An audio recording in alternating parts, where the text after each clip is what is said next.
आज मैं आम का मुरब्बा लेके आई हूँ। सभी को नमस्कार करती हूँ और अपनी YouTube चैनल किशोरी झा मैथिल पर स्वागत करती हूँ। तो अच्छा आम का बनता है। देखिए ये मैं 4 आम ले ली थी, तो इसको छील के फिर बनाइए और बहुत अच्छा होता है। इसे आप महीनों भर 2 महीना 4 महीना तक रख सकते हैं एयर टाइट डब्बा में।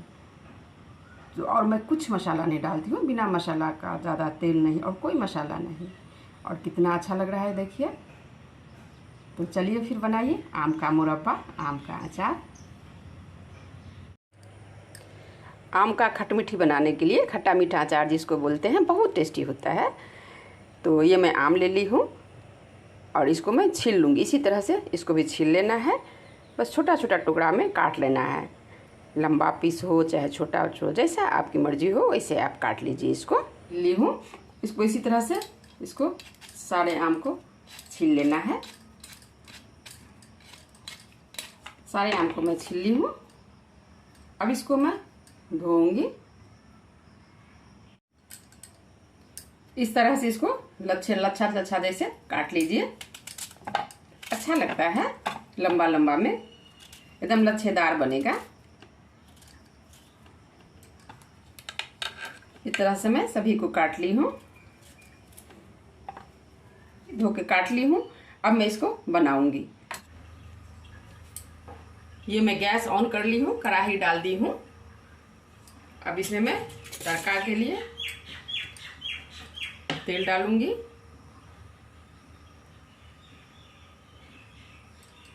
ज़्यादा तेल नहीं लगता है, थोड़ा सा तेल डालना है। अब इसमें मैं 5 फोड़न डालूंगी। 5 फोड़न मीन्स मेथी, अजवाइन, मंगरेला, जीरा और सौंफ। इसका मैं तड़का लगाऊंगी, बहुत टेस्टी होता है इसमें।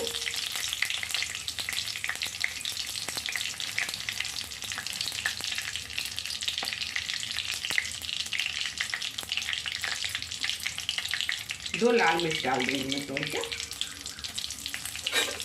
ये तड़का जल जाता है। ये फोड़न देखिए मेरा जल गया है।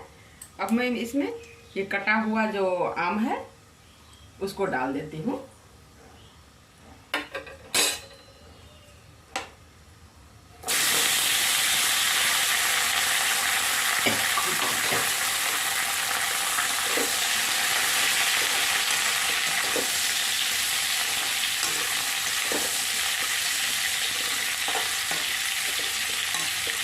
इतना टेस्टी लगता है ना ये पराठा के साथ, पूरी के साथ, रोटी के साथ। अब इसमें थोड़ा सा हल्दी डाल दूँगी,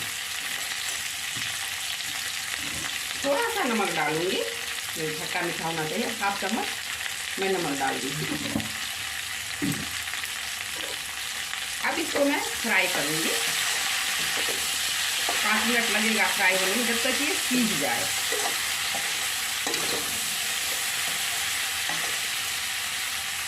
तब तक मैं इसे फ्राई करती हूँ, ढक देती हूँ।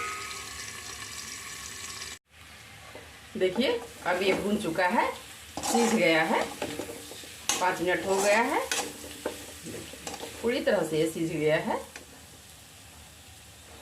बस इसको इस तरह से सिझा लेना है। अब मैं इसमें ये गुड़ डालूंगी। गुड़ का जो भेली है, मैं 4 आम ली थी, उस हिसाब से मैं ये 2 गुड़ का भेली डालूंगी।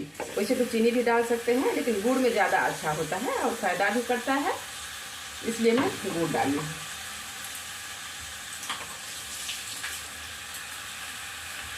धीमी आंच पे इसे मिला के छोड़ देना है। गुड़ पानी छोड़ेगा, तब तक ये इसमें अच्छे से पक जाएगा। इसको भी फिर 5 मिनट तक पकाऊंगी। फिर मैं इसे ढक के छोड़ देती हूँ 5 मिनट के लिए। ये देखिए मेरा पक चुका है, 5 मिनट हो गया है। देखिए कितना सुंदर लग रहा है। अब मैं इसे परोस लेती हूँ खाने के लिए। देखिए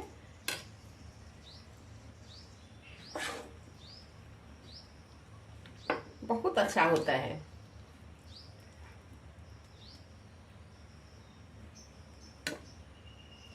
तो जिन लोगों ने अभी तक मेरे चैनल को सब्सक्राइब नहीं किया है, प्लीज़ सब्सक्राइब कर लीजिए, बेल आइकन को दबा दीजिए और कमेंट और शेयर भी कीजिए। और जिन लोगों ने सब्सक्राइब कर लिया है प्लीज़ शेयर कर दीजिए और ज़रूर देखिए, कमेंट कीजिए कि कैसे मैं बनाती हूँ। तो अच्छा लगता है।